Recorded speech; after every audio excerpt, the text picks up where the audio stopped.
like I said, I totally agree with you. We should have been doing this. I will take the lead on this.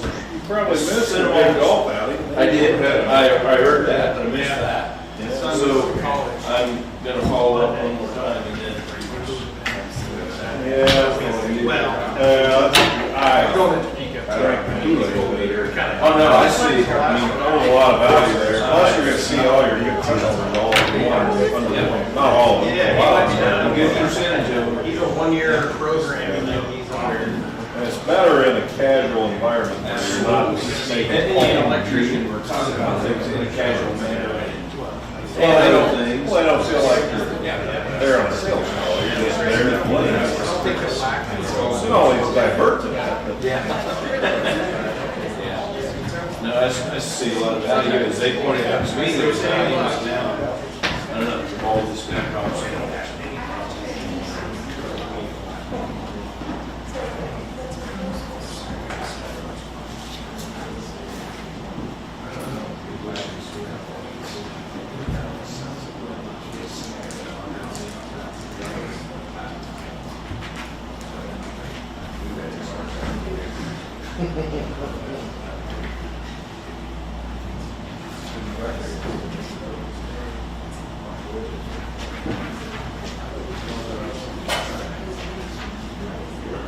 Everything we're gonna need here.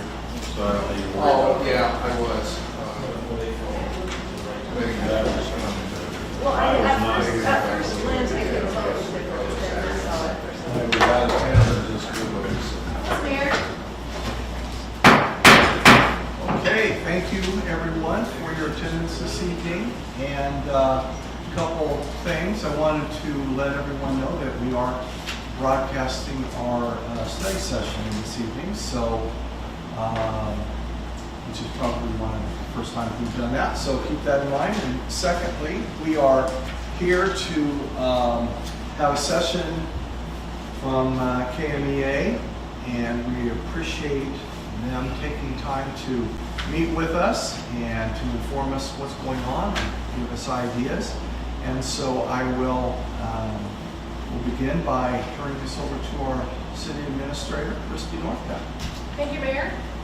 This evening, we have Tyson and Tom from the Kansas Municipal Energy Agency, and they will be giving a presentation, history and background of the agency, our partnership with them, our public power supply, and some other things. So I'm going to kick it over to them to do the presentation, and there will be time for questions at the end, but also if you have questions during the presentation on anything that they're asking, they're perfectly willing to answer questions as we go.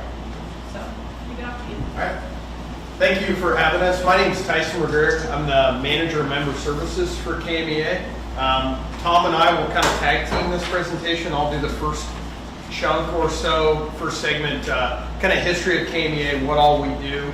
I know you guys are very familiar with KMEA, but also some of the things maybe you're not familiar with that we do kind of behind the scenes. And then we'll get the smart guy up here to talk about power supply and your portfolio specifically, and then we'll go over some of the things we're seeing, trends, where the industry's moving as far as power supply. So, like Christy said, very informal. We've got slides, but definitely if you see something on the slide, don't wait till the end.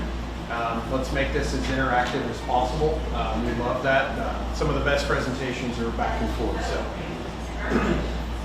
if you don't know, KMEA is a member organization. We're structured very similar to a city council. We've got all of our members have a vote. So, and then those members vote an executive committee similar to a city council, and then they run the day-to-day operations along with staff. So we are governed, and we're a quasi-municipal agency, so we follow many of the same rules that you do as a city.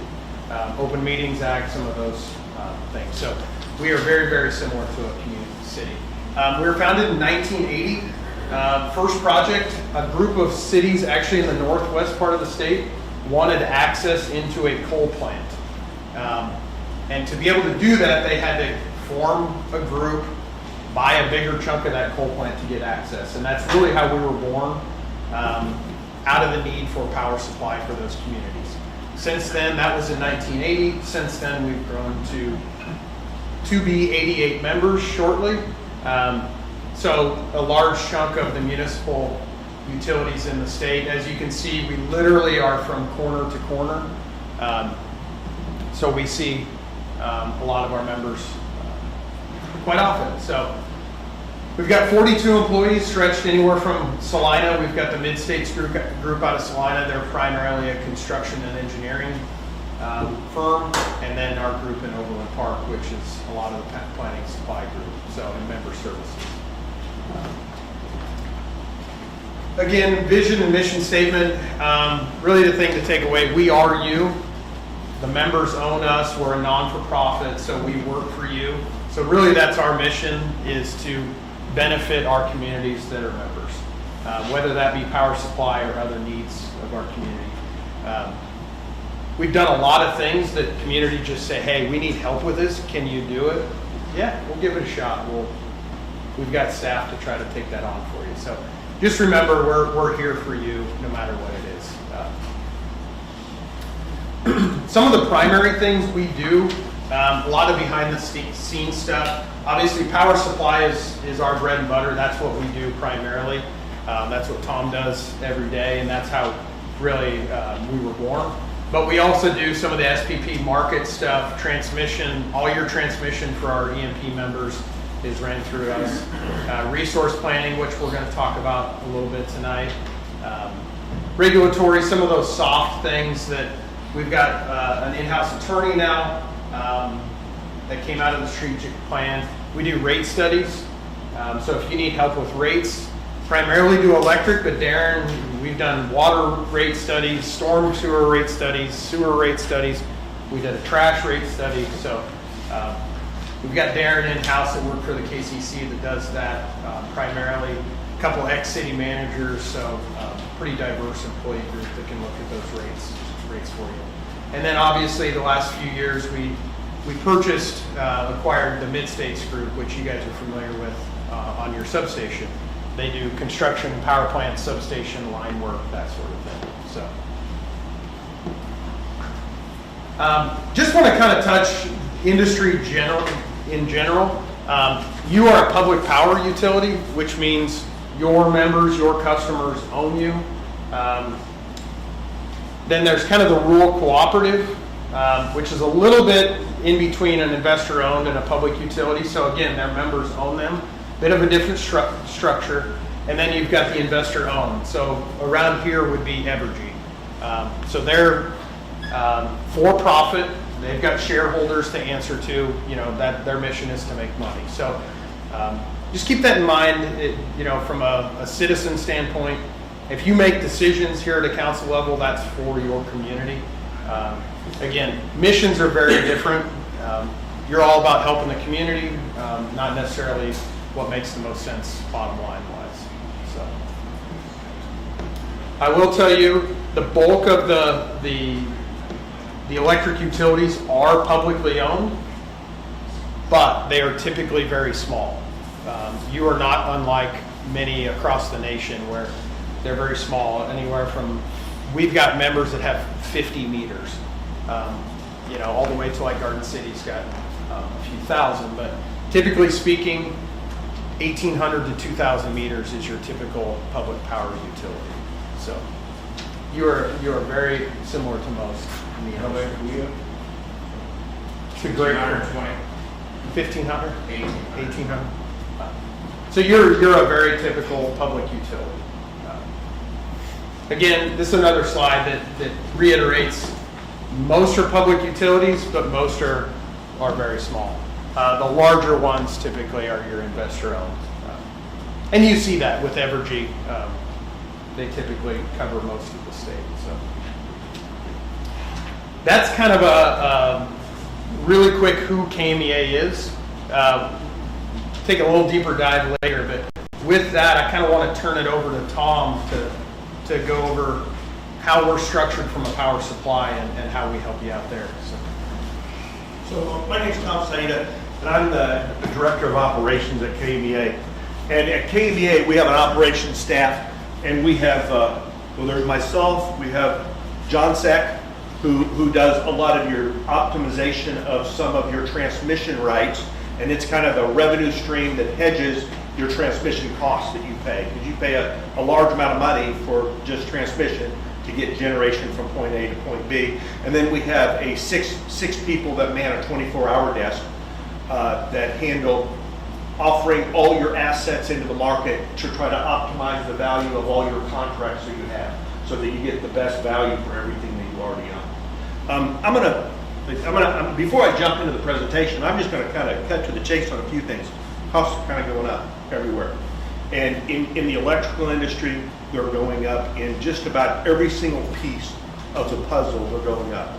Right now, within Southwest Power Pool, which that's kind of the overarching organization that we belong to, which Southwest Power Pool expands all the way up from Canada down into Louisiana, and then from kind of the Rockies over kind of into mid-Missouri. So there's like 13 states there that they handle all that load, they aggregate it into one load. Our load is growing about 5% year over year for the last couple of years. And there's a lot of reasons why it's growing. One, we came out of COVID, and then we kind of brought a lot of jobs back to the United States because of some geopolitical issues that are going on that you're all kind of aware of. You have AI, which is making a huge investment across the United States, where they're putting these data centers that are like 500 to 600 megawatts a pop in one location. So they're putting these huge data centers all around. There's some parts of the United States, like in Georgia and Virginia, where they're seeing 10% load growth, just year over year. And if you think about that, how does the utility keep up with the investment needed for 10% load growth? That just requires always building something to get there and building transmission. So costs are going, yeah, go ahead. So, like, cost increase is related to the growth? I mean, Absolutely. That's just one piece of it. There's also going to be the fact that we as a country are moving down a path of retiring some different technologies. We're retiring some coal units, some lesser efficient natural gas units. We're retiring those, and we're rebuilding with a more renewable portfolio of generation. So that all costs money. Anytime you keep getting new investments, that all costs money. So there's a lot of different pieces that are attributing to the cost going up. There's supply chain issues that are still kind of lingering from really COVID. We're ordering generators for some cities. We're putting in some generators for them with the cities, what they want. And when we first started pricing these out, this has been 3.5 years ago, right after Winter Storm Erie, which was kind of a watershed moment for a lot of utilities, because prices kind of went exorbitant for about a week period of time. You would probably remember that if you were on the board, that Winter Storm Erie, because you probably got some pretty high bills passed through from us. But at that time, those generators were, well, they've gone up about a third in cost in that 3-year period of time. They've gone from $2 million to about $3 million, more than a third. They've gone up quite a bit, and the delivery has gone from 52 weeks to 3 years. So, but the delivery of those equipment, that equipment is also what's being used at these data centers too. That's what they're putting in. They're putting in Caterpillar diesels, 160 of them. So these companies are getting orders for 160 of them. They can't keep up with the orders. Slowing down delivery for us, supply chain, they just can't get all the equipment. Costs are going up, materials are going up, delivery's going down. There's just a plethora of things that are controlling it, and that's kind of what's going on. Additionally, when you build renewables within the footprint, you build solar and wind. Where does it blow? It blows wind western Kansas, where there's not a lot of people. Sun, where there's desert. Don't want to say desert, but in areas with where there's not a lot of people in both of them. So we have to build transmission, high voltage transmission, to bring that energy to the load centers. And that all costs a lot of money. So there's a lot of investments going on all the different parts of the puzzle. So at KMEA, our job is to optimize what you got, to minimize the costs, and to increase your reliability so that you don't have to worry about outages. So like your substation on the edge of town, that was put out there because it took care of a couple of those things. one, it minimized your cost because it was a lower cost option than what you would have done if Evergy had built their plans for that. And it also increased your reliability for your city. So you have some very reliable power in your city because you can take it off the high voltage grid very easily. So that's what we try to do to help you. Now I'm going to jump into the presentation. You're in this group right here, this EMP3 group. You can see that we have multiple groups here. EMP1 is really on the eastern part of the state, and it's primarily what used to be Kansas City Power and Light, kind of legacy around Kansas City.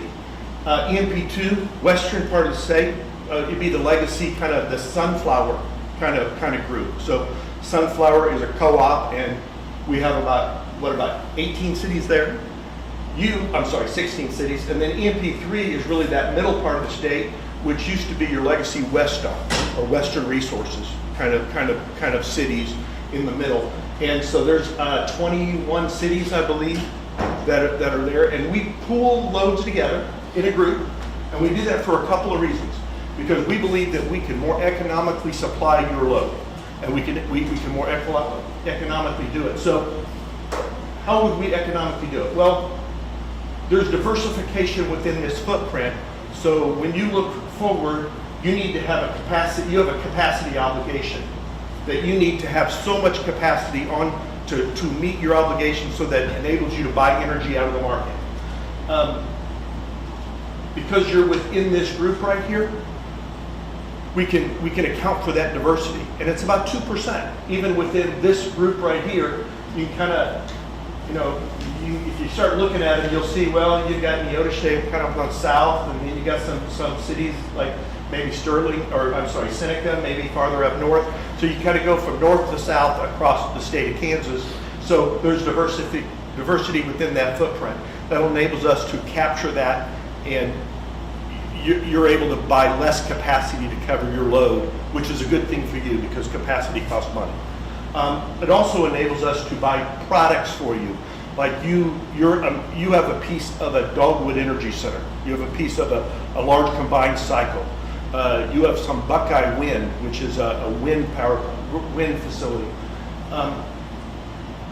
Within a group, you as a group, you're not going to be able to go negotiate for 1.5 megawatts of Buckeye Wind Farm. It's a big 200 megawatt farm. It just wouldn't be economic to make that negotiation and to get delivery to your footprint. But as an aggregate, we have a little more buying power. We bought around 42 megawatts of wind, and we bought 62 megawatts of Dogwood. Now Dogwood, you bought 2 megawatts of Dogwood combined cycle, but we ended up buying 62, and they got spread among multiple cities that bought the piece. So by being in the group, you're able to have some economies of scale. So that's why being within KMEA, we're able to optimize your resources and get you the best price. So that's kind of what this says over here. If you add up all this together, we're close to 400. Actually, it says 390. I think we're 406 megawatts of peak load right now. We have cities that range from 260 people to 30,000. So that 30,000 would be Garden City out in western Kansas. I think within this group right here, this is about 120 megawatts of load right here. Your load is around 9.5 megawatts. So you're kind of right in the middle. You're kind of probably our eighth or ninth largest within this group, which is kind of nice. You're kind of in the average. This group, Tyson mentioned that KMEA has a structure where every city has a vote at the executive committee. Is that what it is? But on the EMP level, like when we make decisions for the EMP, every member within this EMP has a vote, and this is run by a president, which is elected by the members within this group on yearly terms, and you run the meetings. We give y'all material, you run the meetings, and it really gives full transparency where the cities really have control, and that's what we like. Okay, now the part of the presentation that I really like. So capacity for demand, transmission, and energy. If you think about how your bills are broken out from us, or even really to your residents, they're generally broken out into those type pieces. You have a capacity portion. You need to carry 115% of your peak load for your capacity obligation. Now, your peak load is calculated because of diversity. It's a little bit less than what, if you just look at your actual peak load, we give you the credit for the diversity within the footprint. But still yet, you have to have 115% of your peak load. You have to have enough capacity. And that all costs money. And then there's transmission. So you need enough transmission to cover your peak load. So you pay a network transmission charge to cover your peak load. And then after all that's said and done, is all that gives you the right to is to buy the energy to cover your load. Most of the time when you think about what the cost of your bills are, you're really, well, you and everyone else, we always think about just the energy component of it. The energy component of it, if you go back historical, was only about a third of the cost. You know, your capacity was about a third, your transmission was about a third, and the energy component, the actual generation of the megawatt, the fuel to generate that coal, that megawatt from coal or from nuclear or from natural gas, was really just about a third of your cost here. So just one piece, but those are the three pieces of kind of a three-legged stool. So each one of those, we try to minimize your cost, maximize your reliability. You say it was or it is third and third? Was. So what is it now? I have some cities that transmission make up over 50% of their cost. I have some cities that transmission make up over 50%. Capacity is really a tough one because we have a lot of cities that have historically built generation 40 years ago. So they're still, you know, that investment they made 40 years ago that was paid for 25 years ago or 30 years ago is making their transmission, their capacity obligation fairly low right now. Now, you are buying most of your capacity on the market. You have a different model the way you're set up. Your capacity is probably, you're probably about a third here, but not all my cities are that way right now because of different decisions being made over the last many years. But transmission has been one piece that has just gone crazy. When I say third, I was on the investor-owned utility. I worked for Evergy for 22 years. It was a third. For that type of utility, an investor-owned utility, or even a co-op, it would be probably closer to a third. But for a lot of municipals that have a lot of legacy capacity that's paid for, it's a little bit different. Good question.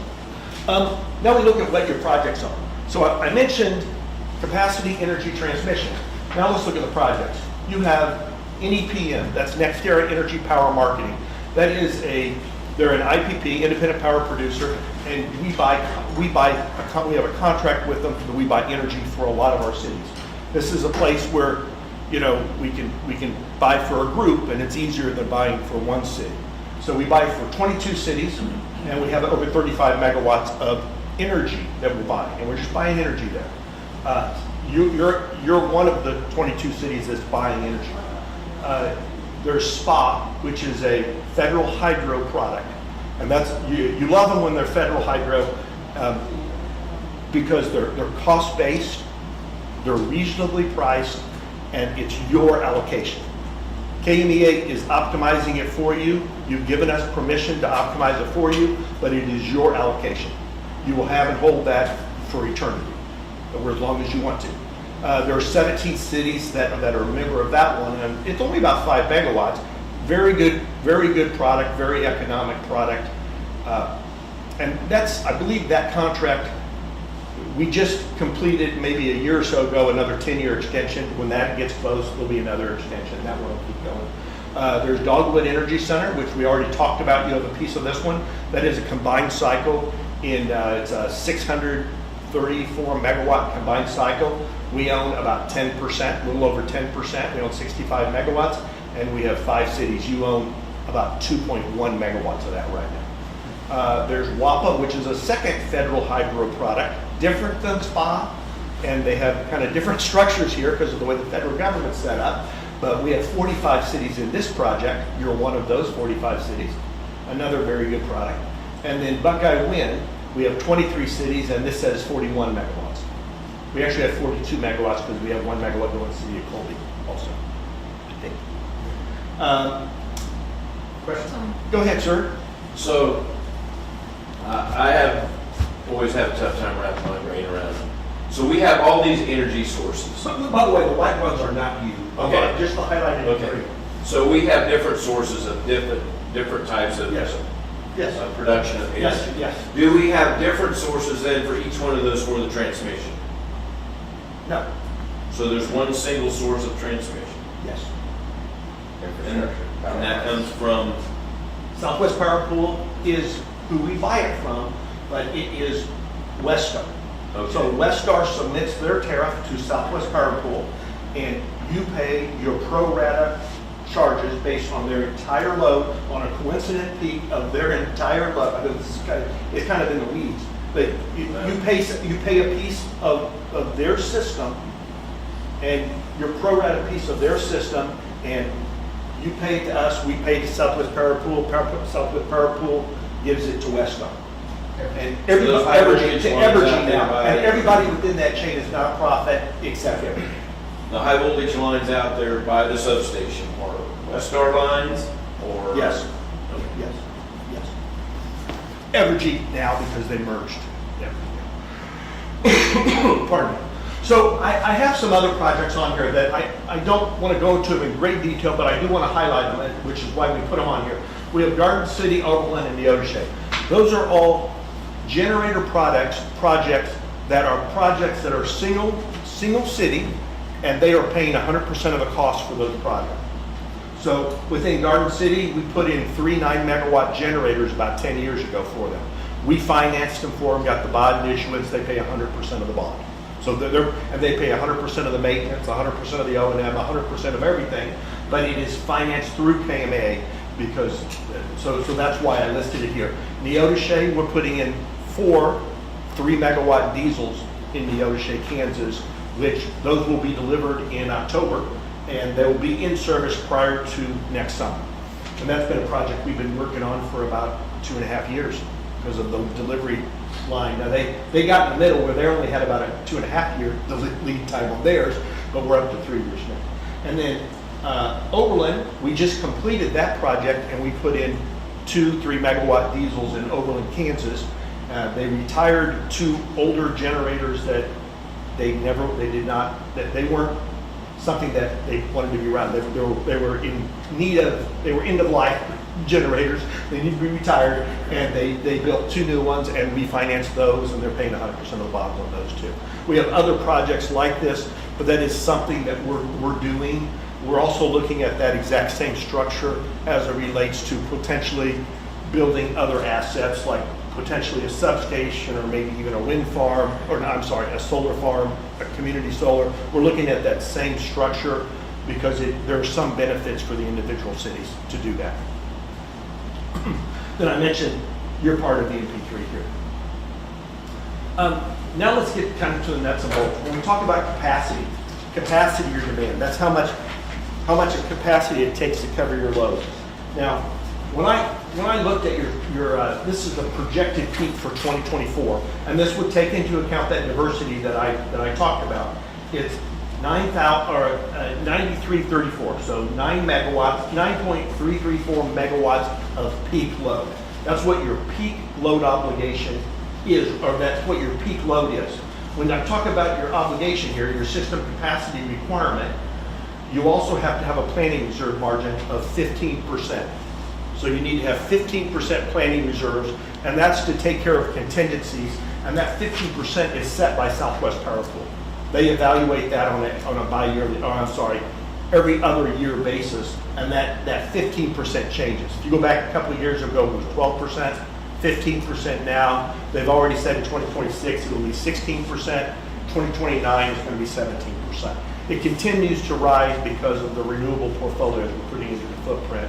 They're innately less reliable, less dispatchable than an old coal unit that they know it's going to run when they push a button, push the coal away. So reserves are going up. So your total obligation is 10.914. That is your obligation. Of that obligation, you're meeting that obligation with your WAPA allocation, because you have a WAPA allocation of 897 kW. You have a SPA allocation of 300 kW. You have a Buckeye allocation of 1 megawatt of installed capacity but the accredited capacity on wind is about 25%. It changes by resource and by load, but yours was about 25%, so you have about 250 kW of accredited capacity there. You have Dogwood, which you bought 2 megawatts of Dogwood when you bought it, but they've since done an upgrade at that facility here a couple of years ago to where you're getting a little bit more. So you're getting, they test them every year, and they now tested it, and you're getting 2.189. So that's a good thing. You have another 189 kW over and above your 2. So those are what you're kind of buying there. And then this EMP3 purchase, you're buying 7.278 megawatts in 2024 from other EMP cities. And we go ahead and manage that transaction between you within the EMP group. Currently, you're paying $225 a kW a month. You're paying around $200,000 for the year for that capacity, for just this piece. And it's referred to in the industry as paper capacity because it doesn't have any generation attributes. It doesn't really, benefit you if your lights go out. It doesn't really benefit you if the prices go crazy. It just says that somebody's got steel in the ground, 7 megawatts of steel in the ground to cover your needs, and you pay about $200,000 for that. If we don't use it all, Well, we only pay for what we. Well, the calculation is you have to have enough capacity to cover your load plus reserves, period. You have to have enough capacity to cover your load plus reserves. These first 3 have, these first 4 have energy related to them. They all have generation capabilities. This last one right now, the contract, you buy energy at market prices. That's the way that contract is written. And that's a standard, we're selling it within the EMP, we're transmitting power, but that's a standard product that there's no real energy related to it. It's all at market prices, so it doesn't really have any value there. It's got value of having capacity to cover your needs. So for clarity, if you buy 115% because you have to buy the additional. Absolutely. And you only use 97%. What do you mean only use? Your peak load is a forecasted peak load. It's estimated. Estimated, I forecast. And we don't use all. You mean if your actual came in less than the forecast, Correct. you still pay for it? But would it Sorry. change? And by the way, I do a 3-year average, and then I apply So it's an escalation rate based on a coefficient calculated with your population within the county and the change between year over year. It's a very specific methodology that I use to calculate your So load. it's pretty accurate. I'm actually really, really accurate with it. I'm not bragging about it, but it's a proven methodology. It's not my methodology. It's a proven methodology to calculate load. But from a capacity perspective, if your energy usage did go down, that you're recalculating the amount of capacity every year. That's a good point. I have, your load forecast is going up. There's plenty of counties, because I calculated by county within the state of Kansas, that I've seen population decreases, which correlates to peak load decreases, and I'm showing those within my forecast. And then you see increases where cities are growing. Yeah, and I'm using a 3-year average because I have to do some weather normalization here. I can't, because if I use just last year's peak and then applied a growth on it, your load would have been about another probably 300 kW on top of that number. But I didn't use last year's. I used a 3-year, because you got to think about the weather normalized. So I use a 3-year average, and then I'm pretty close. Over the last 5 years, I was within like 3%, 3 of the years, and maybe 4% the other 2. You can't be perfect, but I was Of capacity. Yes. So, but you had to buy 15% extra. Absolutely. So do we get the refund on it? No, there's no refund. There's also, and I'll tell you up front, there's no penalty from Southwest Power Pool if you estimate it lower. If I underestimate, there's no penalty. If I estimate it and I don't meet my estimation that I forecast that I give to them, there's a penalty. But if I estimate it in good faith with a 50-50 estimate, which if you do a 50-50 estimate, every year you're going to be off. You're either going to be high or low, right? You're going to be high or low because when you think about what the weather patterns are, we're going to be just a little bit different. So you are going to miss it. There's no penalties if you miss it, and there's no refund if you overshoot it. Just Sorry. thinking 15% is a pretty wide margin. No. I don't want to say, I shouldn't say it like that. But no, that's a better way to say it. So it's not, because within the entire footprint, there's outages that take place. If you get back to a winter season, okay, sit down, it's 36% financial margin. For winter peaking utility, it's 36%. They have to keep 36% above their load. Because during the winter season, more units are unavailable because they just can't perform. Because pipes freeze up, because the water level goes down in the Missouri River, and coal units have to come offline. You have just a plethora of different things that can happen during the winter. More variables. During the summer season, those variables and natural gas can be in short supply. During the summer season, you don't generally have natural gas in short supply because most natural gas is used for LDCs for residential load. So power plants have better access to natural gas. So that's seldom the issue. But you do have things that could happen. You could trip out a transmission line. You could lose 2 or 3 generators with different reasons. 15% is, when they calculate it, that's what they calculate we absolutely need to stay reliable. And I'm on one of the committees that we evaluate those calculations, and there's a lot of pushback. There's a lot of pushback on what those calculations are, and what they're using, and what they're considering, and what they're not considering. But I can tell you from my personal experience, looking at the 15%, 17% in 2029, absolutely we're there. We're absolutely there. When you think about this accreditation right here, I'm giving you accreditation, I'm giving you the rules within Southwest Power Pool. You have wind generation, which is giving you 25% accreditation for wind.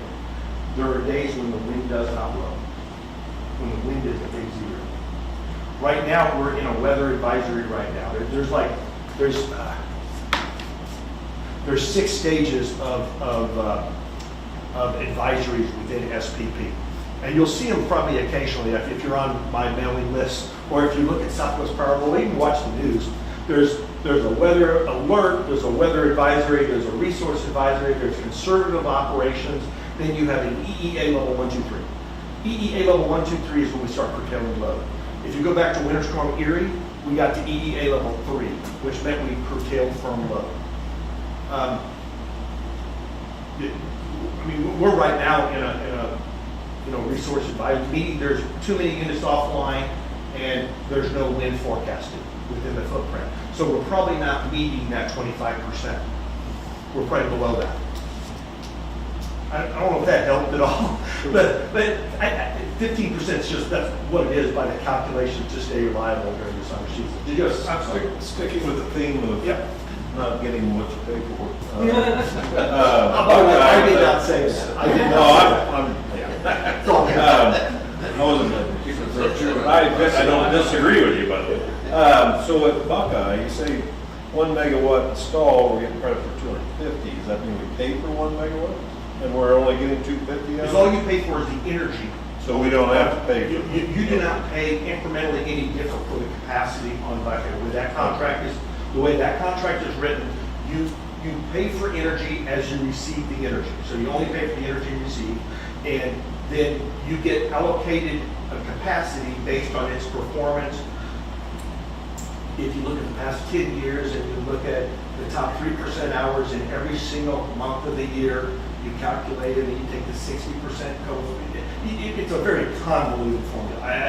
I don't even like performing the formula. You basically submit the information to Southwest Power Pool in their model, and you run their model is what you do. And it comes up with the number, and it'll come up with around 25%. And you may have mentioned already, but to confirm, so let's say there's a wind farm somewhere far away. Yeah.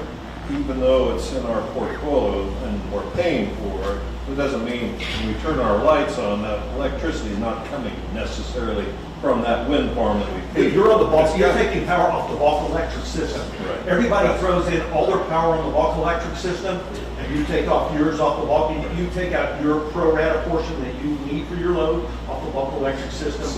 Other, you know, there are generations coming from all over the place. I wouldn't say, I mean, it's really hard to say what generation attributed to your load here, because it's just all, it's all on the grid. It's all on the grid. I mean, any other questions? Electrons and electrons. It's electrons and electrons, absolutely.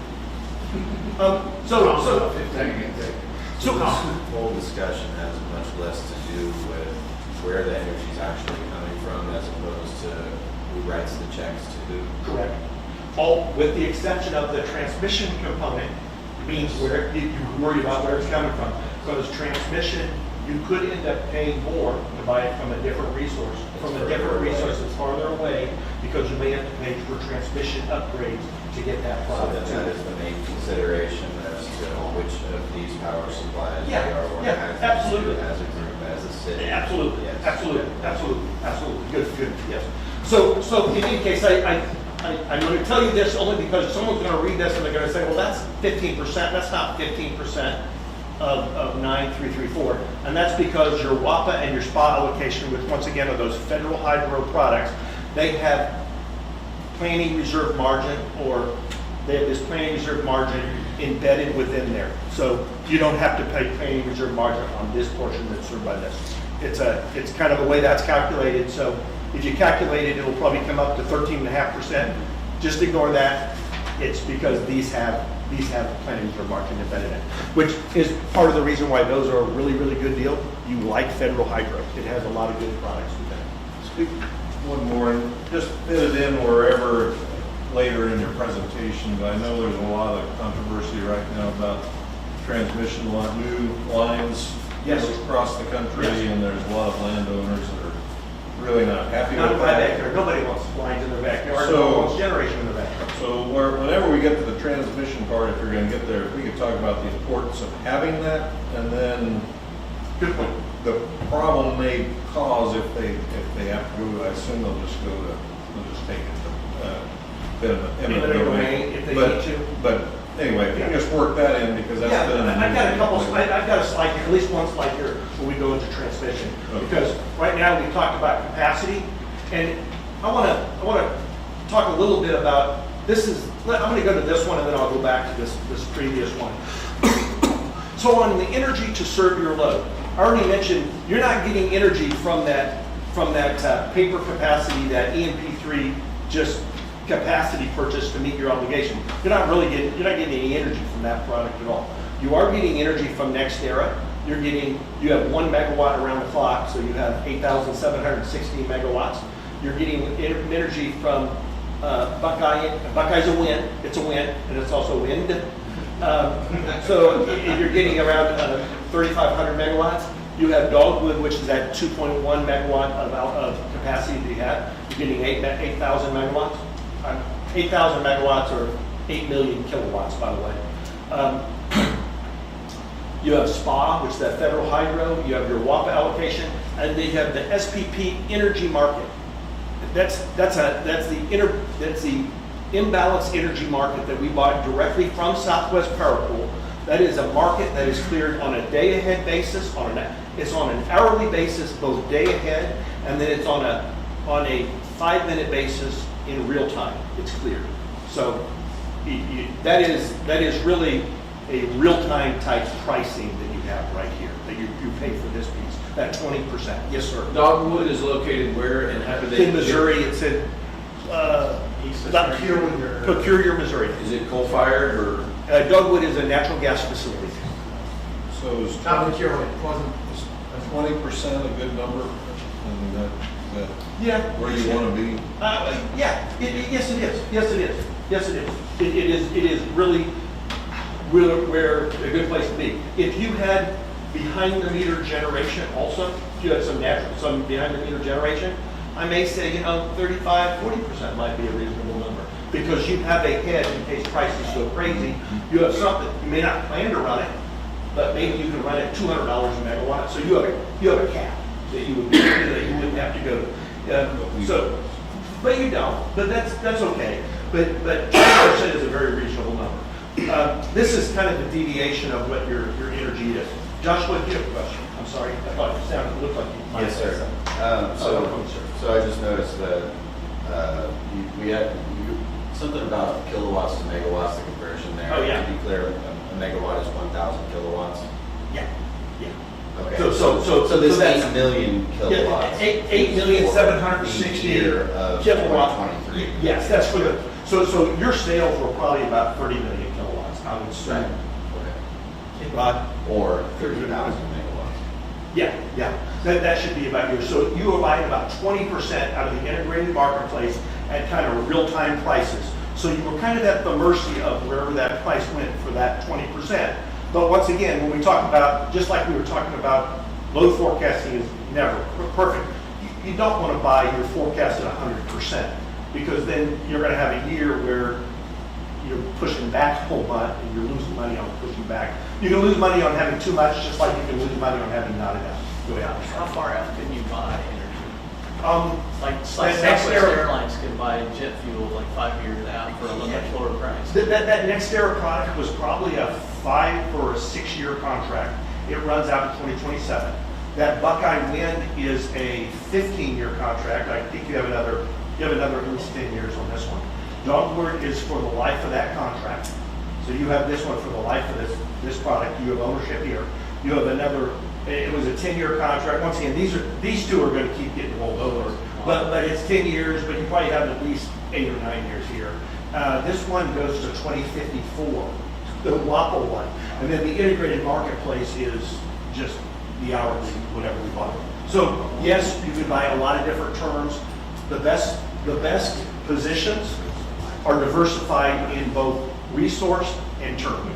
Because you don't want to be buying 70% of your load today for one contract that makes up 70%. And that's not a good thing because then you're at the mercy of when you have to renew that contract or you have to replace that contract, you're negotiating one time. I'd rather have 5 or 6 or 7 resources. You have a very diversified. You have a very diversified portfolio even right now. And that's a good thing because it makes it even when this next era product goes away, you're only losing 29%. Now, I don't want to lose 29%, but you're only losing 29%. We have some folks that have like a GRDA product, which I didn't really talk about it earlier, but it was that product right there. We have about 28 cities that have 84 megawatts total. We have some cities that have around 70% of their load is served with that one product, which that product's going away in 2026 unless we can extend it, which we're trying to do for the folks that have that allocation. So it's not, go ahead. Am I doing? Oh my gosh. Okay, now we're gonna really start moving, guys. And I apologize. So this is you. This is for the month of June. This is what I look at every month, and is what it is this blue line is what your load actually was. These are your resources through here. This is the next era, which is 1 megawatt around clock product. I have your WAPA in there, which is kind of a peaky product that we optimize and schedule it every day based on what we believe your needs are. Your SPA, do the same thing within the parameters of what we're allowed to schedule. Your Buckeye is what actually gets produced, so that we bring in. And then the rest of it, this whole white area, this clear, that's what we're buying out of the integrated marketplace, at whatever the integrated marketplace price is. So that's what we're buying out of the integrated marketplace. Just to kind of show you, I've already went through these numbers, kind of showing you what the percents are. Transmission. Oh, this is where we talk a little bit about transmission. So your NITS charge for 2023, which Network Integrated Transmission Service, that's your NITS service. And that on the bulk electric system was $520,000. So quite a bit of money, $500,000. It went up 23% year over year to 24. So when I talk about everything, we have a kind of a storm where everything's going up at the same time. And this is not a criticism of Evergy at all, but they have to make investments to get transmission from point A to point B, and they make improvements on the system to increase the reliability. It all costs money, and materials are quite a bit more expensive year over year. 23% your cost went up to over $600,000. And what you said is absolutely true. When we're building these wind farms and solar farms across the footprint, we absolutely need the transmission to get it from point A to point B.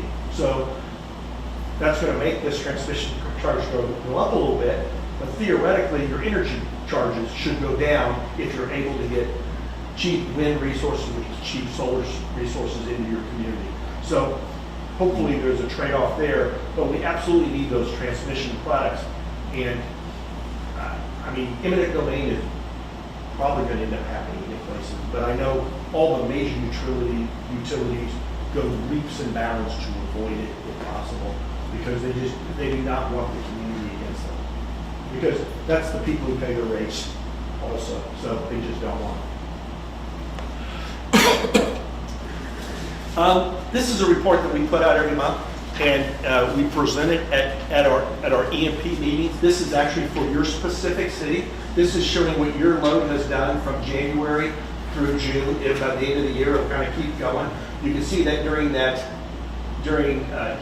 is your cost down here. You can see your costs go up during the fall and the spring when your load is low. That's because you have fixed cost of transmission and fixed cost of demand and capacity. Your energy cost is pretty much a variable because it's based on what you actually need to serve your load. So it's a variable, but your fixed cost, that transmission and your demand are kind of the same all year. So when you have fewer megawatts, fewer kilowatts that you're selling, your cost per kilowatt are higher. So you probably noticed that when you look at your bills, that if you have a fuel adjustment clause, you would most likely have a higher during those spring and the fall months. He told me they had to move faster. So where we're going in the future, we're going to renewables. We're going to wind, we're going to solar. If you I like this graph, and this is one that they keep putting this out and they kept upgrading it, updating it every year. If you go back to 2008, 64% of the energy within Southwest Power Pool was from coal. Today, it's 33%. 64%, 33%. That kind of tells you everything. So what are we replacing that with? We're replacing it with wind. And solar isn't really on the grid yet because it's only about 500 or 600 megawatts within Southwest Power Pool right now. But it's going to start blowing up. You're going to start getting more and more of that. But wind went from pretty much 1% up to 38%. So wind is now the dominant form of energy within the Southwest Power Pool. So if you ask what's serving your load, it's wind. Is technology improving in any of those? Yes. So if you go back 25 years ago, these wind farms that were being put in, they had about a 25 to 30% capacity factor. They were fairly short, lower blades. They weren't as efficient. And now the blades are more efficient. They go up higher. They're about a 52% capacity factor. So we're getting a lot more energy out of those wind farms that are the newer ones that are being produced than the older ones. So yes, they're more efficient. Technology is helping on all this. And forecasting is head and shoulders better than it was 20 plus years ago. Head and shoulders better. When you say cheaper, you're talking life cycle cheaper, correct? Life cycle. Yeah, like it may be cheap today, but are you going to do reinvestments On wind and solar. or any of these? Actually? Any of them. We know what- Generally on wind and solar, the large investments, capital investment to build those projects. And your coal and your nuclear, they both have a large capital investment to build, and then they also have a fuel supply also. The fuel supply of the wind is not, but it does require upgrading. We have a wind farm down in Oklahoma, which we're evaluating right now, and it is a remanned wind farm. Basically, it's went through their end-of-life cycle. It's been in service for 25 years, end-of-life cycle, and they're making a whole new investment and putting larger structures and larger everything. How much do you think wind will continue? Is wind going to continue at that rate? Wind's done. So it's going to level off? Wind's done. So if you look at this, it's at 30 some odd percent. Let me move to this one. So you can't read this, but this is a really fun chart. In central, that's kind of Kansas. Central is kind of Kansas. If you kind of read this, and I can get up real close because I'm half blind. Battery storage is 4,000 megawatts, hybrid 3,000, solar 13,000, thermal 166, and wind is about 7,000. The predominant source that is being built, this is in the generation interconnect queue. These are people submitting projects to Southwest Power Pool for them to evaluate whether they're feasible to get transmission within the pool. The predominant source is solar. All the new investment is going to solar right now. Wind, 2024 will be the first year in 20 years we will have zero incremental wind being added to the footprint. The reman one won't actually get for another year after that. But this will be the first year in 20 years where we will not have incremental wind. We're up to around 34,000 megawatts of installed wind capacity within the footprint. We have about 600 megawatts of installed solar capacity. Now that is not rooftop solar. I'm talking commercial utility scale solar. That's going to blow up. I already told you there's 13,000 planned for the Kansas area. If you kind of go through this, there's over 80,000 total megawatts of generation being forecasted. And I would say 60% of it is solar. So there's a lot of solar that's going to be built over the next 10 years. That may not be 40,000 megawatts, maybe 20, because you have to get financing for those projects even if they're approved. But there's going to be a large section of solar being built. Is it new technology driving that, or why the shift now? Well, pricing, it's pricing and technology.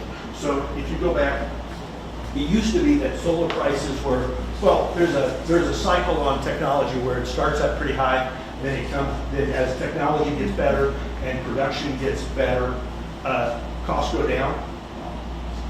We're kind of right here right now, but sadly, it's kind of done a little rebound bump up because of supply chain issues and because of tariffs that are being both implemented and threatened. So they're threatening putting on tariffs and they're implementing putting on tariffs, and that has pushed the product up from what it was. The bottom was probably 2 years ago on the solar that we've seen so far in that life cycle. And if you go back 5 years, we're probably about a third the cost of what it was.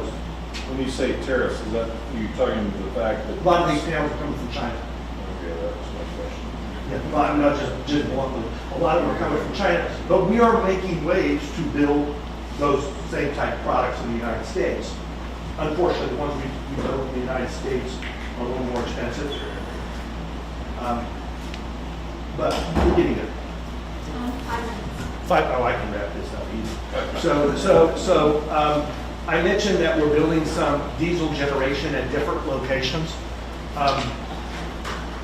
These are just some of them. We have, go Diesel ahead. falls under gas, These would be diesel power plants. but it said gas, that'd be natural gas, gasoline, Are and you talking about this? diesel, no, it's like, it says gas, would that include all types of forms of diesel? The diesels would be included in that here. Diesel make a very small percent of the overall footprint, but that's natural gas is what that's referring to. Right. That's a good question. No, that's natural gas. You have the diesel generators are typically in emergency situations. A lot of them refer to them as emergency. They meet your capacity obligation now, which is that demand capacity obligation. I already told you there was about $200,000 you pay right now for that. In the next probably 3 years, that's going to probably go up 2.5-fold. It's going to probably go up around 600,000 because we're going to be short capacity within the entire footprint. Those reserves keep going up. The loads keep going up. The excess capacity which we're able to buy and move around within our group just starts to dwindle, and the price of that incremental, just at market prices, is starting to raise up. All the new prices we have for 2026, 2027, 2028, 2029 forward are probably in the $5 to $6, $7 range per kW month, which is, you're paying 2 and a quarter, so 2.5 times. So that capacity is going up considerably. Which brings you back to the diesels. When we initially put forth the plan for the diesel generation, it was to have the hedge on those exorbitant prices we saw during Winter Storm Erie, where the prices went up exponentially because natural gas was at $600 an MMBTU. So you had natural gas at $600 an MMBTU, which meant your energy product were $2,000, $3,000 a megawatt. Well, normal is $25 a megawatt. That's what you're paying right now, about $25 a megawatt. So 2,000 is just crazy. And so these diesels would protect against that extraordinary price. And that was really some of the original reason we put them in. The initial ones we put in when those prices, before they really started jumping up, even on these products, on these diesels, it was kind of in line with what those estimates for where the forward capacity markets were. So people were able to get those kind of installed or get plans that, and really they were both an economic investment and a reliability investment. Now there's a slight premium on these because it'll be a little bit more expensive than what that paper capacity would be. So there's a slight premium on having something like this in your backyard now. So it's really a decision different cities have to make. Large-scale capacity resources, there's products out there. We're negotiating with the product on a product right now, which we'll bring into your staff in the coming days to kind of fill in not just that you have that 20% that you're buying in the integrated marketplace, but you also had, I believe, 29% you were buying from that NextEra product, which is expiring in 2027. So we're going to bring a product to your staff to evaluate in the coming days that would fill a piece of that levy. There's also behind the meter solar. I don't know that you have a place for it within your town, but because of kind of the new things with the renewable, investment tax credit, now municipal nonprofits are able to capture some of that investment credit where you weren't able to do it before. It had to go through a purchase power agreement through an investor, through a large independent power producer. So this is an option, but we don't even need to get into it. I don't know that it's something that your city has an appetite for. So with that, we have a lot of time left for questions. 10 seconds. Ask questions. I apologize for extending it. Okay. Thank you, Tyson and Tom. That was really excellent, very informative, and we appreciate it very much. And you taking the time, that I think answered a lot of questions for us. So, thanks. I don't mean to interrupt you, but if you have anything that occurs to you that you got a question, please feel free that you could, talk to any of your guys, and they can always get a hold of me, or you can call either of us directly if you want. But if you bring it through your staff, I think it'll probably get to us pretty quickly. That way we can make sure we answer it real quickly for you. But we'd be glad to come back and talk more if you want. Great, thank you so much. Thanks so much. Okay, council, we'll see you at 6:30.